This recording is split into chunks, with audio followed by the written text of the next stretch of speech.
ایک شخص ہر روز رات کی تنہائی میں اللہ پاک کا ذکر کیا کرتا تھا۔ اس کام میں اس نے کبھی ناغہ نہ کیا تھا۔ ایک دن شیطان نے اس کے دل میں وسوسہ ڈالا کہ اے شخص، تو ہر روز رات کو اللہ اللہ کرتا ہے اور ایک مدت گزر گئی اس کام کو کرتے ہوئے، لیکن کیا کبھی ایک بار بھی اللہ پاک کی بارگاہ سے جواب میں لبیک ہوئی ہے؟ تو کس عاجزی اور انکساری سے اللہ کی ضربیں لگاتا ہے، لیکن بارگاہ خداوندی سے تجھے ایک جواب تک نہیں آیا۔ اس شخص کے دل میں اس خیال کا آنا تھا کہ وہ پریشان ہو گیا اور شکستہ خاطر ہو کر لیٹ گیا۔ جب لیٹا اس کی آنکھ لگی اور وہ سو گیا۔ جب وہ سویا تو خواب میں اسے حضرت خضر علیہ السلام کی زیارت ہوئی۔ آپ نے اس سے پوچھا، اے اللہ کے بندے، تو اللہ کے ذکر سے کیوں رک گیا ہے؟ کہنے لگا،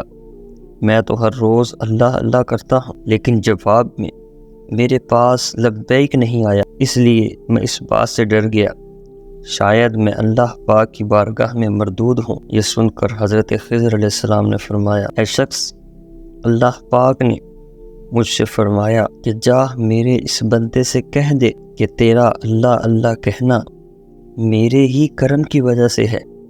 کیا میں نے تجھے اپنے کام میں نہیں لگا رکھا ہے؟ تیری تڑپ کا سب مجھے پتہ ہے، میں تجھے بھولا نہیں ہوں، نہ ہی میں نے تجھے نظر انداز کیا ہے۔ تیری ہر پکار پر اور ہر بار اللہ کہنے پر میں تجھے 1000 بار لبیک کہتا ہوں۔ تجھے یہ سوچ، یہ عمل، یہ طلب میں نے ہی دی ہے اور میں نے ہی تجھے اس کام پہ لگایا ہے۔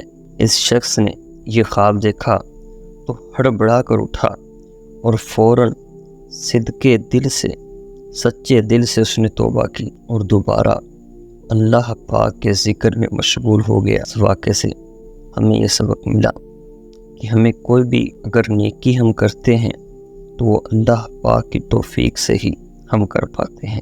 اللہ پاک کی رضا کے لیے ہی ہمیں ہر عمل کرنے کی توفیق عطا فرمائے۔ ہمارا یہ میسیج اگر آپ کو پسند آیا ہے تو ویڈیو کو لائک کیجئے، چینل کو سبسکرائب کیجئے، بیل آئیکن کو دبا دیجئے تاکہ ہر نئی ویڈیو کا نوٹیفیکیشن آپ تک پہنچتا رہے، اور اس ویڈیو کو صدقہ جاریہ کی نیت سے آگے شیئر کر دیجئے۔